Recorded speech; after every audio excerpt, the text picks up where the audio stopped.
நம்ம எல்லாரும் ஜென்ரல் நாலேஜோட இருக்குமா அப்படின்ற ஒரு டெஸ்ட் நீங்கள் பண்ண போகிறோம். ஓகே, இப்போ தான் அந்த டெஸ்ட் ஆரம்பிக்க போகுது. அங்கிள் ஆண்டி நீங்களும் தான் ஓகேவா? உங்களுக்கு தெரிஞ்ச தமிழ்நாடு ஐஏஎஸ் அதிகாரி யாராவது ஒருத்தரோட பேர் சொல்லுங்களேன். யாரோ ஒருத்தர் ஒரு இது எனக்கு தெரியாதா, நான் எவ்வளோ ஜென்ரல் நாலேஜ் கை தருமா? சகாயம் அப்படின்றீங்களா? ஓகே அங்கிள், சகாயம் ஐஏஎஸ். Okay super. ரெண்டாவது ஆஃபீஸர் யாராவது ஒருத்தர் பேர். Comma tell me. 5 seconds 4 seconds தான் இருக்குது, 3 seconds தான் இருக்குது. நான் ஒரு மணிக்கு வெட்டி விட்டு முடிஞ்சு போச்சு. 92.7 பிக ஃபுல்லாக சட்டசாய காலத்தில் பாலாஜியோட டேக்டிசி உள்ள என்ட்ரா இருக்கும்போது எதுக்காக இந்த குஸ்கோட்டஸ் நடத்தணும் அப்படின்னா அவள் தான் முடிஞ்சு போச்சு. இதுக்கு ப்ரைஸும் கிடையாது, வின்னரும் கிடையாது. வாயில் வந்தது கேட்கணும் அப்படின்றதுனால கேட்கல. என்ன தெரியுமா, நம்ம எல்லாருக்குமே மொத்த தமிழ்நாட்டில் கிட்டத்தட்ட ஒரு 6 கோடி பேரா இப்போ 7 ஆயிருக்கும்ல நேற்று நைட்டோட சேர்த்து. அதெல்லாம் 7 கோடி பேர் இருக்குன்னு வச்சுக்கோங்க.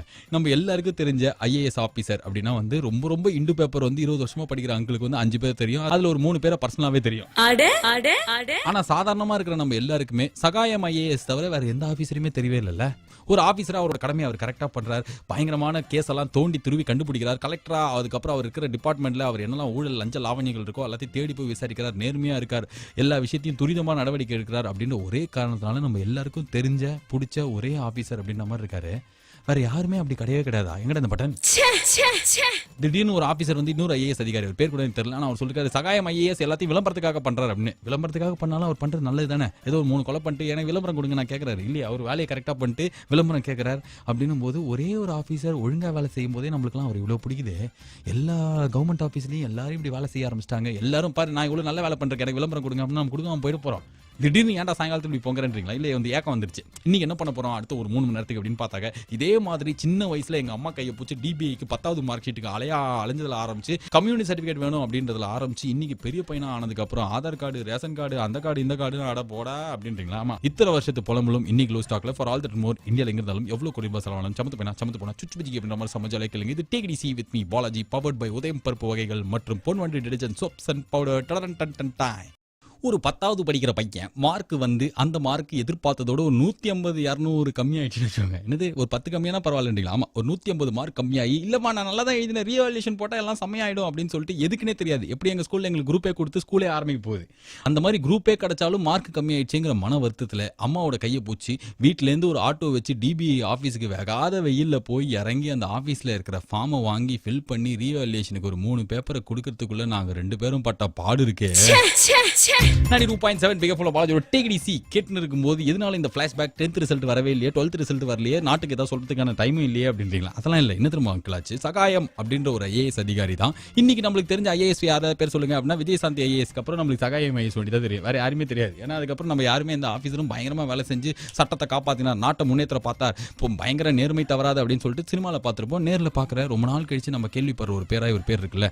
ஒரே ஒரு ஆஃபீஸர் கரெக்டாக லஞ்சம் வாங்காமல் நேர்மையாக வேலை செய்யும் போதே நம்ம அவரை தூக்கி போட்டு போராடி கொண்டாடுறோமே. மற்றதெல்லாம் என்ன பண்ணுறாங்க? இதனால நம்மளுக்கு எந்த ஆஃபீஸர் பேரும் தெரியல. சின்ன வயசுலேருந்து நம்மளுக்கு இந்த அரசு அலுவலகங்கள் அப்படின்னாலே ஏன் இவ்வளோ ஒரு வெறுப்பாயிடுச்சு? கவர்மெண்ட் ஆஃபீஸர் அப்படின்னாலே ஐயோ விடுங்கடா அப்படின்ற மாதிரி ஆயிடுச்சு. பொண்ணு பார்க்கறத தவிர மீது எந்த இடத்துலையும் நம்ம அவங்களை ப்ரிஃபரே பண்ண மாட்டோம். அதுவும் இப்போ கிடையாது. அந்த காலத்தில் காசானாலும் கவர்மெண்ட் காசு, காசானாலும் அரசாங்கத்து காசுன்னு சொல்லி 2-3 தமிழ் படம்லாம் மென்டாலிட்டியும் அப்படி இருந்ததுனால கவர்மெண்ட் வேலைக்கு பயங்கர மதிப்பு இருந்தது. கவர்மெண்ட் வேலை செய்கிறவங்களுக்குலாம் மாப்பிள்ளை ஈஸியாக, பொண்ணு ஈஸியாக கச்சுது. ஆனால் இன்னைக்கு என்ன அப்படின்னா எந்த வேலை நல்ல வேலை செஞ்சாலும் கிடைக்குது.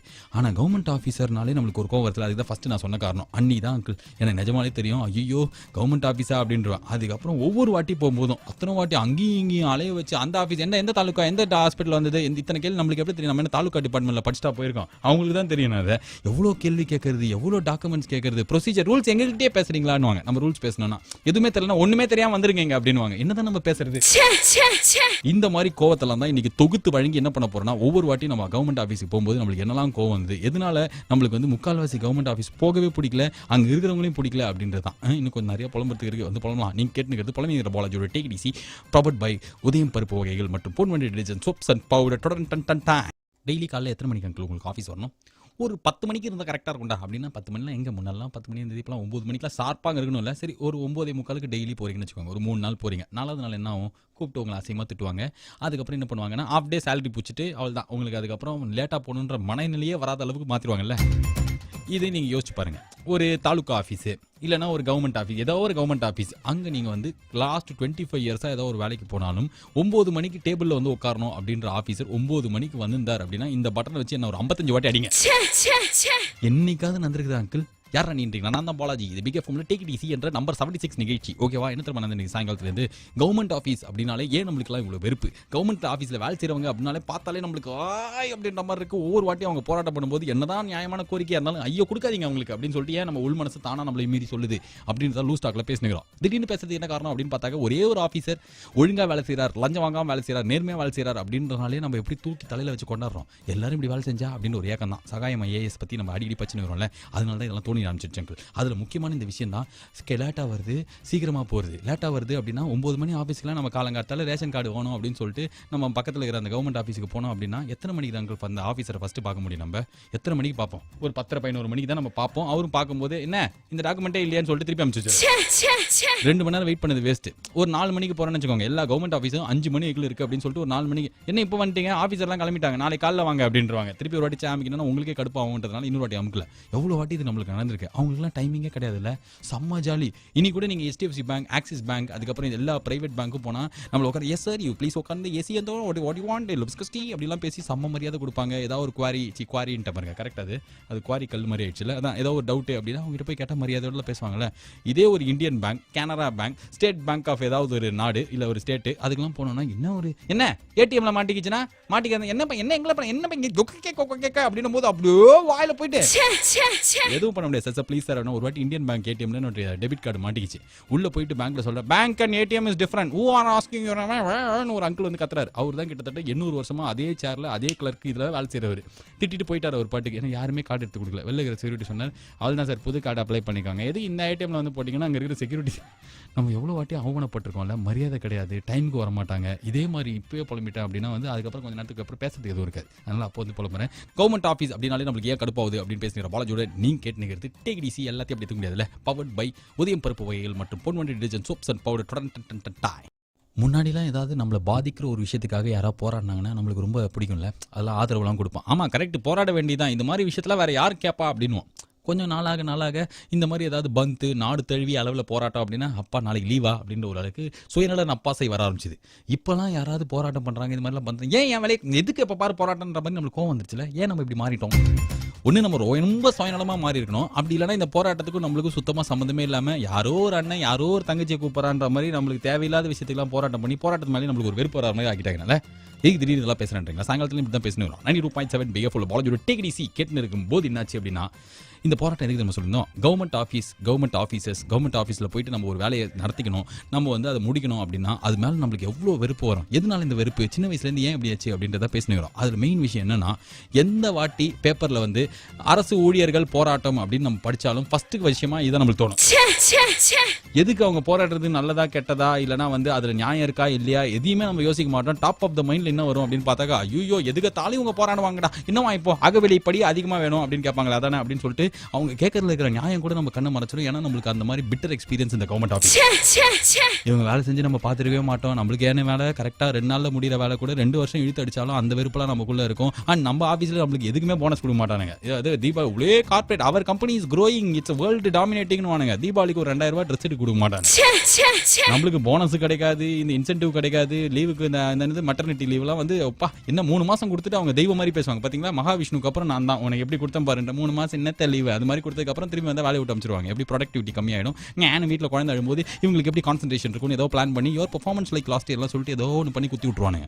ஆனால் இந்த கவர்மெண்ட் ஆஃபீஸர்ஸ்லாம் எதுவுமே கிடையாது. இல்லை செம்ம சர்வீஸ், அகவிலைப்படி வருஷம் பொங்கலுக்கு அகவிலைப்படி, அதுக்கு இந்தப்படி அது வேலைக்கு அப்புறம் நிறைய கீழே கமிஷன் வர வரும், எல்லாம் இருக்குங்கிறதுனாலே அவங்க போராட்டத்தில் இருக்கிற நியாயமே நம்மளுக்கு தெரியாது. அதனாலேயே என்னன்னா ஒவ்வொரு வாட்டி இவங்க போராடும் போது கரெக்டாக இவங்களுக்கு கேட்டலாம் கொடுக்கூடாது அப்படின்னு நம்மளே தோணும்ல. இதனால திடீர்னு கவர்மெண்ட் ஆஃபீஸில் வேலை செய்ய யாராவது கேட்டு என்ன இவன் எப்படி பேசுறான் அப்படின்னு நம்ம கோவம் வந்து பஞ்சுமிட்டாய் அம்மா கூட கவர்மெண்ட் ஆஃபீஸில் வேலை செய்கிறாங்க. ஆனால் அவங்களுக்கு வந்து தார்மீக அடிப்படையில் ஒரு நியாயம் முடியும். ஆமாம் நாங்கள் வந்து நீங்கள் சார் நீங்கள் கவர்மெண்ட் ஆஃபீஸில் வேலை செய்றீங்கன்னா குட் மார்னிங் வணக்கம் எல்லா மரியாதையும் இருக்குது.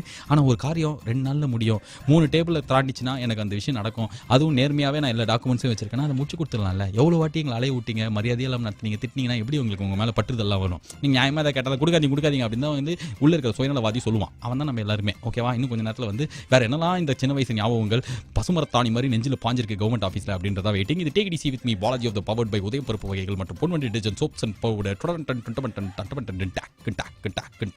ஒரு இளம் பாலகனா கல்லூரி நாட்களில் வந்து என்ன பண்ணேன் அப்படின்னு பார்த்தாக்கா, எப்போ பாரு நான் ஸ்கூட்டி வண்டி எடுத்துன்னு ஓட்டுவேன். யாராவது தெரிஞ்ச அக்கா இருந்தால் வாங்கி நான் காக்கா ப்ளீஸ் கார்டு. என்ன பைக் ஓட்ட அப்போ தெரியாது. அதுக்கப்புறம் தான் நான் கற்றுக்கினேன். ஐயா அப்படிங்களா? ஆமாங்க, லேட்டாக கற்றுக்கினேன்.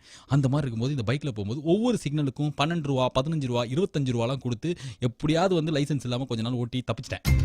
சமுதாய விஷ கிருமியே அப்படின்றீங்களா? நீங்கள் என்ன பண்ணீங்க ஐயா அப்படின்றீங்களா? ஆமாம், கரெக்டாக நம்மளாம் அதான் பண்ணுவோம்ல. அந்த மாதிரி பண்ணி மாட்டுவோம். ஒரு பாயிண்ட்டுக்கு அப்புறம் ஐயோ இதுக்கப்புறம் என்கிட்ட கொடுக்க காசே இல்லடான்ற மாதிரி ஆகி லைசன்ஸ் எடுத்தே ஆகணும்னு சொல்லிட்டு காரும் ஓட்ட கற்றுக்கினேன்.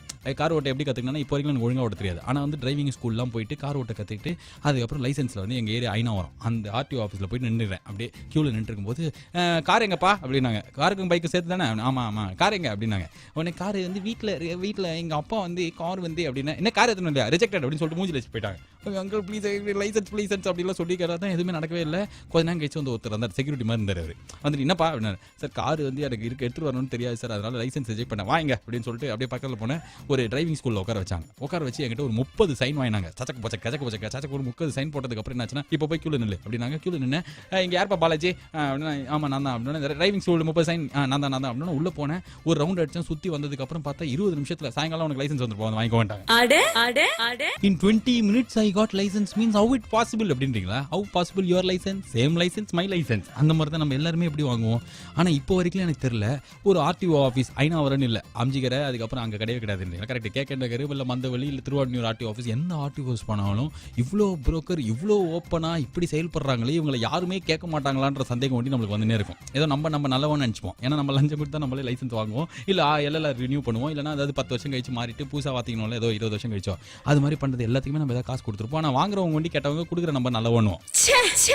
இதில் இன்னொரு கொடுமை என்னன்னா, கவர்மெண்ட் ஆஃபீஸில் சின்ன வயசுலேருந்தே நம்ம எதனால கடுப்பாகிறோம், எதனால அவங்க போகிறதுக்கே நம்மளுக்கு பிடிக்க மாட்டேங்குது, ஏன் வந்து இவங்க ஏதாவது நியாயமாக போராடினா கூட நம்மளுக்கு அது வந்து வெறுப்பாகுது அப்படின்றத சாயங்காலத்துலேயும் பேசணும். ரீசன் என்ன அப்படின்னா, ஒரே ஒரு ஆஃபீஸர் சகாயம் ஐஏஎஸ் ஆஃபீஸர் கரெக்டாக வேலை செய்கிறதுனால நம்மளுக்கு எல்லாம் பிடிச்சிருது. அவர் தான் ஒன்றே தெரியுது, வேறு யாருமே நம்மளுக்கு தெரிய மாட்டேங்குது. எல்லாருமே அப்படி இருந்தா அப்படின்ற ஒரு ஏக்கத்தில் தான் இந்த பேச்சே ஆரம்பிச்சுது. பாருங்க அங்கிள், எனக்கு இப்போ வரைக்கும் அதான் டவுட்டு.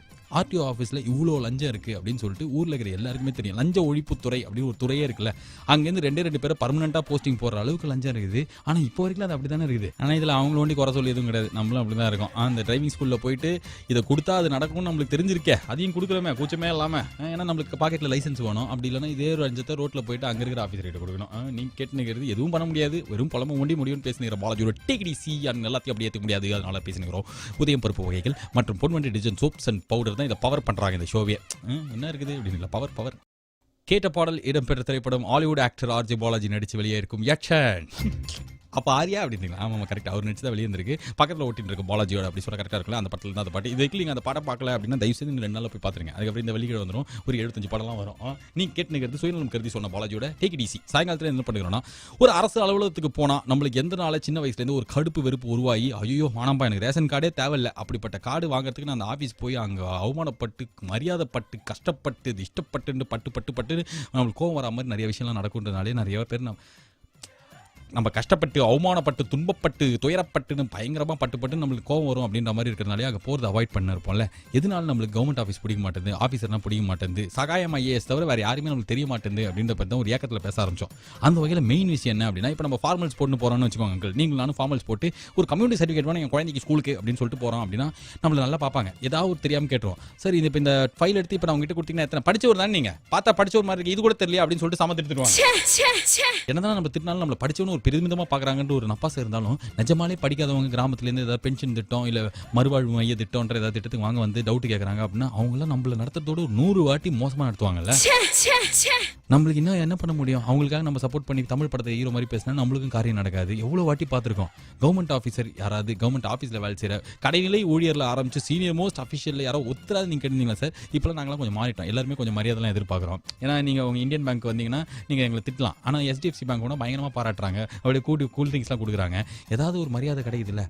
ஓலா கேப்ல ஏன்னா கூட yes sir welcome sir can I on sir அப்படின்னு கேட்குறாங்க. ஸோ எல்லாருமே மாட்டாங்க. அதனால் எங்களுக்கு கொஞ்சம் மரியாதை கொடுங்க. அதெல்லாம் நீங்கள் கொடுக்க மாட்டீங்க அப்படின்னும் போது எங்களுக்கு உங்கள் ஆஃபீஸ்க்கு வரத்துக்கே பிடிக்க மாட்டேங்குது. நீங்கள் ஏதாவது போராட்டம் கேட்டு பண்ணீங்கன்னா ஐயா தயவுசெய்து கொடுக்காதீங்கன்ற மாதிரி உள்ளேருந்து வயிறு எரிஞ்செல்லாம் வருது. நாங்களும் உங்களுக்கு சேர்ந்து சப்போர்ட்லாம் பண்ணுவோம். பாவம் அந்த ஆஃபீஸை கொடுக்கலாமே அப்படின்னு சொல்லிட்டு ஒரே ஒரு சகாயம் ஐஏஎஸ் அப்படின்ற ஒரு கரெக்டாக வேலை செய்கிறாரு, அவர் கொடுத்த வேலையை பக்காவாக செய்கிறாருப்பா அப்படின்றதுக்கே நம்மளுக்கு பெருமையெல்லாம் இருக்குது. ஏன்னா மற்றவங்க யாரும் செய்ய மாட்டேன்றாங்க, இவராக செய்கிறாருன்ற மாதிரி அவர் விளம்பரத்துக்காக பண்ணுறாரு அப்படின்னு சொல்லிட்டு இன்னும் யாரோ ஒரு ஐஏஎஸ் அதிகாரி குற்றச்சாட்டு இருக்காரு. விளம்பரத்துக்காக பண்ணாலும் நல்லது தானே பண்ணுறாரு. அதே மாதிரி நீங்களும் விளம்பரத்துக்காகவே பண்ணுங்கள். வெளில ஃபேஸ்புக்கில் போடுங்க, today I gave 3 ration card to 3 கப்பல் அப்படின்னு போட்டிங்கன்னா நான் 5 people லைக் பண்ணுவாங்க. அதுக்கப்புறம் ஒரு 15 people 20 crores 100 crores people லைக்லாம் பண்ணுவோம். ஓகேவா? இப்படி தான் புலம்பிட்டு இருக்கோம் அங்கிள். இதெல்லாம் நடக்குமாலாம் தெரியல. இந்தியன் படம் பார்த்தே திருந்தல. கரெக்ட் தான் அங்கிள். இது இந்தியன் படமா? இது நீங்கள் கேட்டுங்கிறது take it easy with me Balaji of the புலம்பல், பவர்ட் பை உதயம் பருப்பு வகைகள். அதுக்கப்புறம் Ponvandi detergent soaps and powder tonight dinner at Taj Coromandel. Okay, தொடர்ந்து back in 90s when I was doing my schooling and all, எனக்கு எப்போ குவார்ட்டர்லி எக்ஸாம் லீவ் வரும்? எப்போ வரும்? பஞ்சம் டைம் உனக்கு எப்போ வரும்? அவனுக்குலாம் படிச்சதே ஞாபகம் இல்லை. இருந்தாலும் அவனுக்கு எப்போ திரும்ப வரும் அங்கிள்? இந்த பூஜா ஹாலிடேஸ் அப்படின்னு சொல்லிட்டு குவார்ட்டர்லி எக்ஸாம் போது கரெக்டாக விஜயதசமி அன்றைக்கி தான் ஸ்கூல் திறப்பாங்கல்ல. விஜயதசமி விட்டு அடுத்த நாளைக்கு திறப்பாங்க. எனக்கு அப்போ தான் லீவ் விடும். ஸோ எங்கள் ஏரியாவில் இருக்கிற பசங்க எல்லாருக்கும் அப்போ தான் லீவ் விடும். ஃப்ளாட்டில் இருக்கிற நாங்களாம் வந்து ஐட் அண்ட் சிக்ஸ்லாம் டெய்லி ரைட்டு ஜாலியாக விளையாடுவேன். உங்களுக்கு ஞாபகம் இருக்கா? உங்களுக்கு அப்போ தான் லீவ் விடும். குவார்ட்டர்லி எக்ஸாம் லீவ் அப்படின்னாலே வந்து அந்த நவராத்திரியில் இருக்கிற எல்லா நாளும் ஆயுத பூஜை அன்றைக்கி புக்கெல்லாம் எடுத்து வச்சு அன்றைக்கி தான் வாழ்க்கையிலே சந்தோஷம். வீட்டில் படினே சொல்ல மாட்டாங்க. புக்கை பார்த்தா சாமி கண்ணை குத்திடும் அப்படின்றதுனாலே அன்றைக்கி ஐயா ஜாலி. அப்போ தான் வேணுட்டே நம்ம போய் புக்கை பார்ப்போம். ஆனால் பார்க்கக்கூடாதுன்னு அடுத்த நாளைக்கு எடுத்து படினுவாங்க. அதுக்கு அடுத்த நாளைக்கு ஸ்கூல் திறக்கும். 10 நாளைக்கு மொத்த ஏரியாவில் இருக்கிற பசங்களும் ஒன்றா ரோட்டில் சைக்கிள் ஓட்டுவோம். அதுக்கப்புறம் வந்து எல்லா விளையாட்டு சேர்ந்து விளையாடுவோம். அப்போ ஏன்னா நம்ம எல்லாருக்கும் ஒரே டைமில் லீவ் விட்டுருந்தாங்க. அதனால தானே நான் நீங்கள் கூட விளையாண்டுருப்பேன் அங்கிள். ஞாபகம் இருக்கா? 7 stones அந்த மாதிரி இருக்கும்போது திடீர்னு இப்போ என்னாச்சுன்னு தெரியல. லாஸ்ட் ஒரு 7-8 வருஷமாக பல சிலபஸ்லாம் நம்ம ஊரை தாக்க ஆரம்பிச்சதுக்கப்புறம் ஒரு ஸ்கூலில் செப்டம்பருக்கு முன்னாடியே ஜூலைலேயே குவார்ட்டர்லி எக்ஸாம் முடிச்சு லீவ் விட்டாங்க. எப்போ லீவ் விட்டுதுன்னா இப்போ தான் போன மாதமே முடிஞ்சிச்சு. இல்லையே நவராத்திரி வரலையா? நவராத்திரி லீவ்லாம் எப்போ எங்கே இருக்கீங்க அப்படின்றாங்க. நவராத்திரி லீவ்லாம் இப்போ கிடையவே கிடையாதா? ஸ்கூல் நினைச்ச இஷ்டத்துக்கு அவங்களுக்கு ஒரு எக்ஸாம் வச்சு அவங்க லீவ் விட்டுக்கலாம். என் பக்கத்து வீட்டு பையன் ஆல்ரெடி லீவெல்லாம் முடிச்சு இப்போ ஸ்கூலுக்கு போயினுக்கிறான். இன்னொரு பையனுக்கு இப்போ தான் 18ஆம் தேதி ஏதாவது எக்ஸாம் முடிய போது. அதுக்கப்புறம் தான் அவனுக்கு லீவ் ஆயிடுவான். ஸோ இந்த பையன் வீட்டில் இருக்கும்போது அவன் எக்ஸாம் படிக்கிறான். அவன் எக்ஸாம் முடிச்சு லீவில் இருக்கும்போது இவன் ஸ்கூலுக்கு போக ஆரம்பிச்சிட்டான். Why it's not uniform of the quarterly leave? எனக்கு ஒரு ஏக்கமாக இருக்குது அங்கிள். அதனால தான் எங்கள் ஏரியாவில் நிறைய ஃப்ரெண்ட் இருக்காங்க. இப்போ கூட வந்து இந்த ஃப்ரெண்ட்லாம் முஸ்தபா நாங்களாம் பாட்டெலாம் பாடி மல்லிகை எல்லாம் சொல்லிட்டு சந்தோஷமாக இருப்போம். ஆனால் இன்னைக்கு இருக்கிற ஸ்கூலில் ஏன் இப்படி பண்ணுறாங்க? இதே ஆனால் ஆஃப்லி எக்ஸாம் லீவ் பார்த்தாக்க கரெக்டாக வந்து என்ன ஆகுதுன்னா அந்த நியூ இயர் முடிஞ்சதுக்கு அப்புறம் தான் ஸ்கூலே திறக்குது. அந்த லீவ் ஒண்டி யூனிஃபார்மாக இருக்குது. நவராத்திரி டைமில் தானே ஒருத்தர் இன்னொரு வீட்டுக்கு போய் சுண்டெல்லாம் சாப்பிடுவாங்க. நம்ம வீட்டில் கொலு வைக்கிறப்போ இல்லையோ அந்த கொலு ஃபீல் நம்ம எல்லாருக்குமே வரும். டிவியில் 2 நாளைக்கு சிறப்பு திரைப்படம்லாம் போடுவாங்க. எங்களுக்குலாம் ரொம்ப பிடிக்கும் அந்த லீவ். எதுக்கு எடுத்துக்கிட்டீங்க என்கிட்ட? என்னதான் நம்ம ஸ்கூல்லேருந்து வெளில வந்துட்டோம் அப்படின்னாலும் ஒவ்வொரு வாட்டி இந்த மழை பெஞ்சு ஸ்கூல் லீவ் விடுறாங்க அப்படின்னு நியூஸில் பார்க்கும்போதெல்லாம் இப்போ வரைக்கும் ஒரு சந்தோஷம் இருக்கும். நாளைக்கு ஸ்கூல் லீவா காலேஜ் லீவா அப்படின்ற மாதிரிலாம். அது ஏனே தெரியல. அதே மாதிரி தான் இன்றைக்கி இருக்கிற பசங்களுக்கு யூனிஃபார்மாக எல்லாருக்கும் குவார்ட்டர்லி எக்ஸாம்லாம் இந்த டைமில் தான் லீவ் விடுவோம் அப்படின்னு பண்ணிங்கன்னா it's very good. Lot of பக்கத்து வீட்டு பசங்களாம் ஃப்ரெண்ட் ஆவாங்க. இல்லைனா கிளாஸில் இருக்கிற அதே மூஞ்சத்தை திருப்பி பார்த்துக்கிறோம். இன்றைக்கி இருக்கிற பசங்களாம் கிளாஸ்லேயே ஃப்ரெண்ட் ஆக மாட்டாங்க. ஃபேஸ்புக்கில் தான் ஃப்ரெண்டாக இருக்காங்க. கிளாஸில் நீ ஏன் கிளாஸ் தான் 3 வருஷமாக ஃபேஸ்புக்கில் ஃப்ரெண்டாக இருக்கு. அதுவே எனக்கு தெரியாதுன்றாங்க. நீங்கள் கேட்டுக்கிறது குவார்ட்டர்லி எக்ஸாம் லீவா நவராத்திரி லீவா மாற்றணும் அப்படின்னு துடித்து தமிழ்நாடு ஃபுல்லாக போராட்டம் பண்ணலாமான்னு யோசிச்சுக்கிற பாலாஜியோட take it easy powered by Ponvandi detergent powder and soaps and Udhayam பருப்பு வகைகள். 92.7 பிக் எஃப்எம்ல பாலாஜியோட டேக் இட் ஈஸி கேட்டுன்னு இருக்கீங்க. பவர்ட் பை உதயம் பருப்பு வகைகள் மற்றும் Ponvandi detergent powder and soaps. ஒரு ஆர்ஜே ரேடியோவில் பேசுறவன் திடீர்னு சம்மந்தமே எல்லாம் உனக்கு வந்து சொல்றான்னு வச்சுக்கோங்களேன். உடனே நீங்க வந்து எதுக்காக லூஸ் மாதிரி உளறிட்டு இருக்கான் அப்படின்ற மாதிரி நீங்க அவனை திட்டக்கூடாது. எப்படி நேற்றுக்கு நம்ம சொன்னோம்ல, எக்ஸ்பிரஸ் அவென்யூல ஃபீனிக்ஸ் மால்ல பார்க்கிங்க்கு கொள்ளையடிக்கிறாங்க அப்படின்னா அதுக்கு அந்த பார்க்கிங் கலெக்ட் பண்ற பையன் என்ன பண்ண போறான்? அவனுக்கு அது வேலை. ஏன்னா 6000 ரூபாய் சம்பளம் வாங்கிட்டு பார்க்கிங் காசு கலெக்ட் பண்றான்னு சொல்லியிருப்பாங்க. அந்த காசுலாம் எடுத்துட்டு போயிட்டு அவன் வேலை சேரில் வீடு கட்ட போறது இல்லை. எதுக்கு நீட்டி முழக்கி இதை சொல்கிறேன் அப்படின்னா வந்து இப்போ ஒரு மாதிரி ஐச்சக்கல் 92.7 பிக் எஃப்எம்ல பாலாஜியோட டேக் இட் ஈஸி கேட்டுன்னு இருக்கும்போது என்னாச்சு அப்படின்னா IDBI Federal Life Insurance Children's Film Festival அப்படின்ற ஒரு பிக் எஃப்எம்மோட சேர்ந்து ஆரம்பிக்கிறோம். இது என்ன அப்படின்னா வந்து குழந்தைங்கள்லாம் வந்து ஒரு ரேடியோ ஃபிலிமில் நடிக்கிறதுக்கான வாய்ப்பு. இப்போ ரேடியோலேயே திரைச்சித்திரம் கேட்டீர்கள் அப்படிலாம் வந்து முன்னாடிலாம் நாடகம்லாம் வரும்ல, அந்த மாதிரி ரேடியோ ஃபிலிம் பிக் எஃப்எம்லேருந்து பண்ண போகிறோம். இந்த பிக் எஃப்எம் பண்ணுற ரேடியோ ஃபிலிமில் உங்கள் குழந்தை நடிக்கலாம் அங்கிள். சூப்பரா அப்படின்றீங்களா? சூப்பர் இல்லைன்னா நீங்கள் சொன்னாலும் நான் அதுக்கு டீட்டெயில்ஸாக சொல்லிடுவேன். அதுக்கு நீங்கள் செய்ய வேண்டிய நம்பர்லாம் வந்து அதுக்கு நீங்கள் செய்ய வேண்டிய விஷயம்லாம் என்ன அப்படின்னா வந்து ஒரு நம்பர் நல்லா நோட் பண்ணிக்கணும். டால் ஃப்ரீ நம்பர், அதாவது இது கால் பண்ணால் எந்த காசும் போகாது. அந்த நம்பருக்கு கால் பண்ணி உங்கள் குழந்தை பேசுகிற ஏதாவது ஒரு டைலாக் வந்து ரெக்கார்ட் பண்ணி அனுப்பணும். 1800 3070 3395 180030703395. நல்ல ரொம்ப சின்னதாக இருக்கே, நல்லா புரிஞ்சுது அப்படின்றீங்களா? வேணா எடுத்துக்கோங்க அங்கிள். இதே வந்து எல்லா ஆர்ஜையும் வந்து ஒரு நாளைக்கு 47 வாட்டி சொல்லுவோம். அடுத்து ஒரு 4 நாளைக்கு எங்கள் வேலையே தான். இந்த சொல்லுக்கு நாங்கள் கட்டுப்பட்டுள்ளோம், கட்டாயப்படுத்தப்பட்டுள்ளோம் அப்படின்ற காரணத்தினால நாங்கள் சொல்லினே இருப்போம். ஸோ நீங்களும் அதை வந்து கேட்டே இருக்கலாம், தேவையில்லை. டப்புன்னு வேறு ஏதாவது மாற்றிட்டு கூட போயிடலாம். ஆனால் இப்போதைக்கு நீங்கள் என்ன செய்யணும் அப்படின்னா உங்கள் வீட்டில் குழந்தைக்கு இது மாதிரிலாம் இன்ட்ரெஸ்ட் எக்ஸ்ட்ரா கரிக்குலர் கரிக்குலர் ஆக்டிவிட்டீஸில் வந்து பயங்கர ஈடுபாடு அப்படின்னா வந்து அதில் ஏதாவது ஒரு டைலாக் ரெக்கார்ட் பண்ண சொல்லி அப்படியே நீங்கள் இந்த நம்பருக்கு அனுப்பிச்சு வைக்கலாம். ஓகேவா? ரேடியோ ஃபிலிமில் குழந்தை நடிக்கும். சொல்லிட்டேன்டா, ப்ராமிஸ் ஃபுல்ஃபில்ட் சாட்டிஸ்ஃபைட். இது 92.7 பிக் எஃப்எம்ல take it easy with me Balaji powered by Ponvandi detergent powder and soaps and Udhayam பருப்பு வகைகள். ரொம்ப நாள் ஒரு ஏக்கம், திடீர்னு இப்பதான் எனக்கும் 5 மணிக்கு ஒரு ஃபோன் வந்ததா, அந்த ஏக்கத்தை அப்படியே உங்க முன்னாடி கொட்டி தீர்த்துடலாம் அப்படின்ற 92.7 பிக் எஃப்ல என்கிட்ட இருக்கிற பாலாஜோட நீ கேட்டுக்கிறது டேக் ஈஸி எந்திரமா சங்கல்.